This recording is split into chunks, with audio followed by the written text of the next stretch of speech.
Phillips shavers, and more specifically the Phillips OneBlade. I've been looking for shavers very extensively because I'm a man and I'm shaving about every 3 days at least.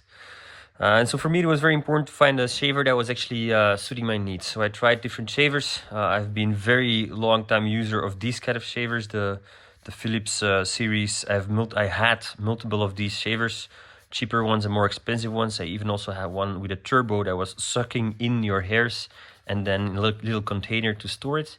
These had a turbo button and then it went extra fast, which was of course nice. You would always use the turbo button. But the funny thing was, it was burning the battery inside.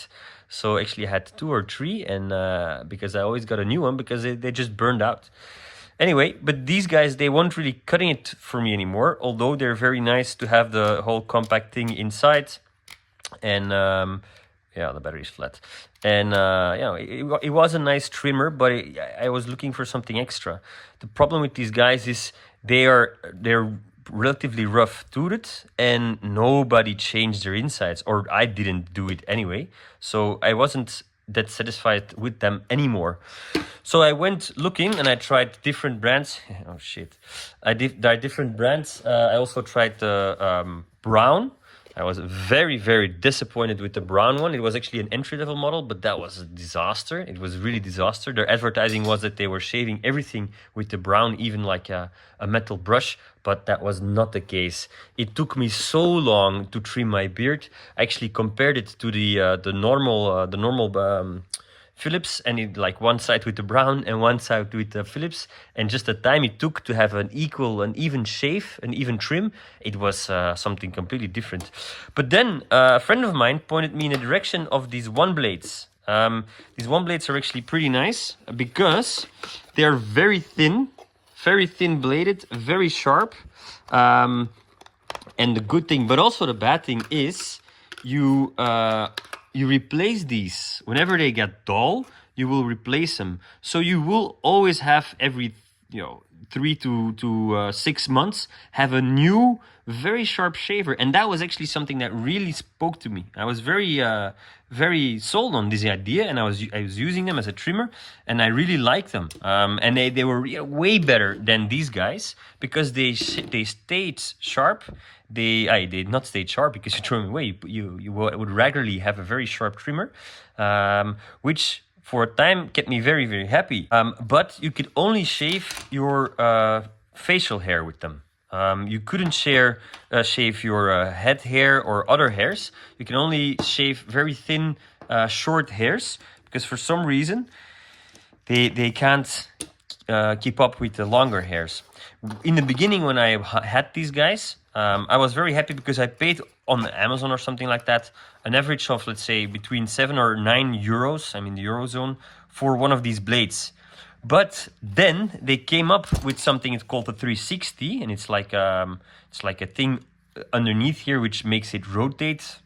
Probably not 360, but probably like some kind of a degree, which is totally unnecessary for my use because I use them as a trimmer and not as a full-on body groomer. The nice thing with these is you have these trimmers. You can choose which length you want, and you can also use them like that. And they have a blade for 2 sides. So this is, you use the top side for normal trimming, but when you want to just really shave, get a relatively clean shave, you use the back ones. So you go like this when trimming and you go like that when shaving. So there's no reason to rotate that. But when they implemented these rotating heads, for some reason, both the price went up. The price of the rotating 360 thing and also this price. So they were equally as expensive, and now you pay, I don't know, 13, 14 euros. And that's a little bit too much. It's too much to switch your blade every 3-4 months and then pay 13 euros for it. My experience is also, let's first stick to the long hairs, then we can have this one out of the way. This is someone I bought. It's a very cheap one for Philips. I don't know which number it is. It doesn't say. But this is actually perfect for trimming the hairs. It's clearly having a different kind of brush. But this is only for the head hairs. If you would use a thing like this for your trimming, then whenever you hit the chin, you will actually shave it clean. Because your chin would be pressed in between this gap here, and you would have like a... I made that mistake. You would have a clean shaven chin. You don't want that.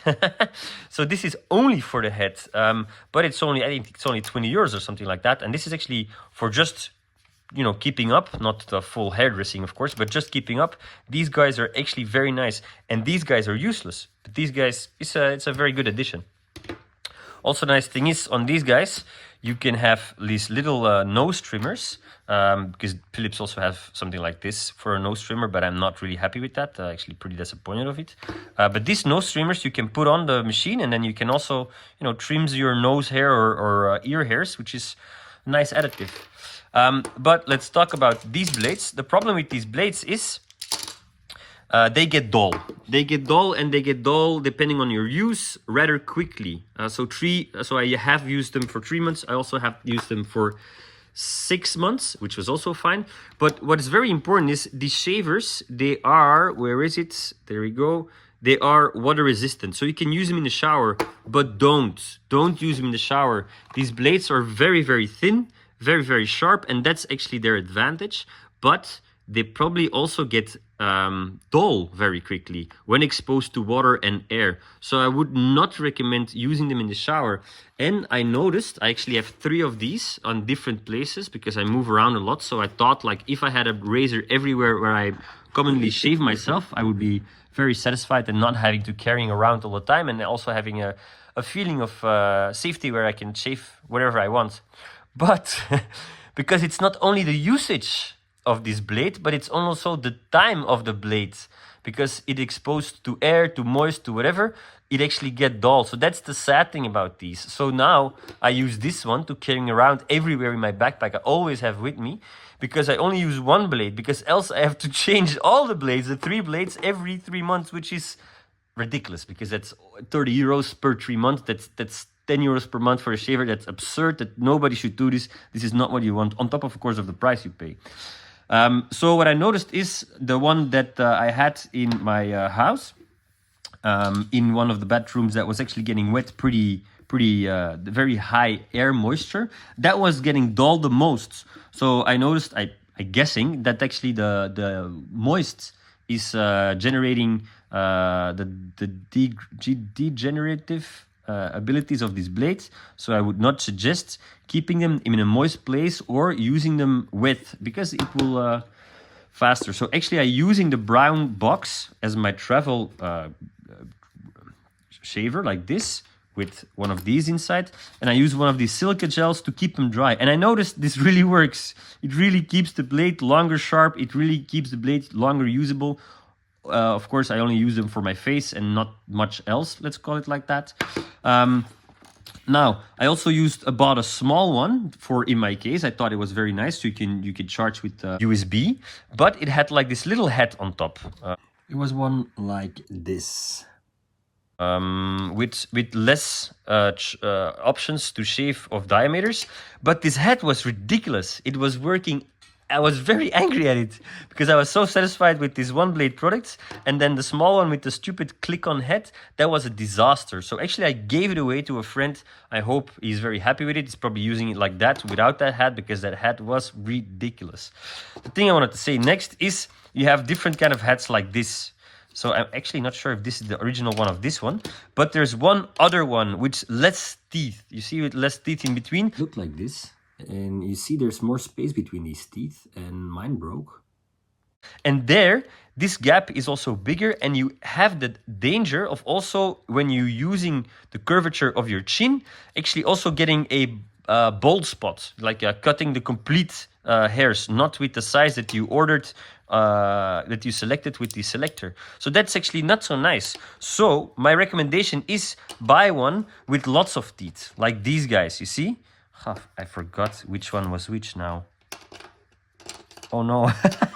Anyway, so I suggest one using like that, one of the heads like that. And also, I suggest buying a one with a stronger motor. I actually don't know about these prices. I paid this one from someone. It was new, 20 euros, but I guess it's actually more expensive. But if you listen up.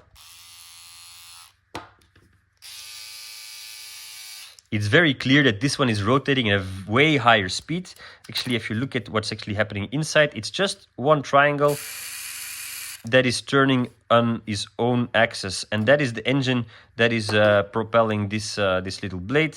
It's actually it's one very thin knife that is moving left and right inside this little head. It has the ability to move a bit like that. It has a little bit flexibility. Watch out, so if this mechanism breaks, don't use them anymore, because you won't have the right amount, the selected amount of length. So actually that's my remark on this trimmer. I think I would be very happy if I knew this at forehand, if I knew the usage of the water, if I knew there was stronger ones and less stronger ones. That would definitely have helped me selecting only one and keeping it in a case with silica gel. That is really enhancing my experience. Also, little tip I forgot to say, if your blade is getting dull, it's at the end of its lifetime, and then you will see the triangle, like the inject triangle, like that on your blade. It will get more clear eventually, and then Phillips suggests you will actually replace it. But if your blade is getting dull and you don't have a replacement blade handy, you can wet your beard. You can wet your beard softly. Of course, this is not good for the blade, but still, your blade's at the end of its lifetime anyway. And then it will cut better. Then your beard would be trimmed better than if it would be completely dry. So normally you use them dry, but at the end of your life cycle, you can actually use them wet, and then you have a better result. But this is, of course, when your blade is already dull. When your blade is new and fresh and sharp, you dryly shave, and that would prolong the lifetime of these blades.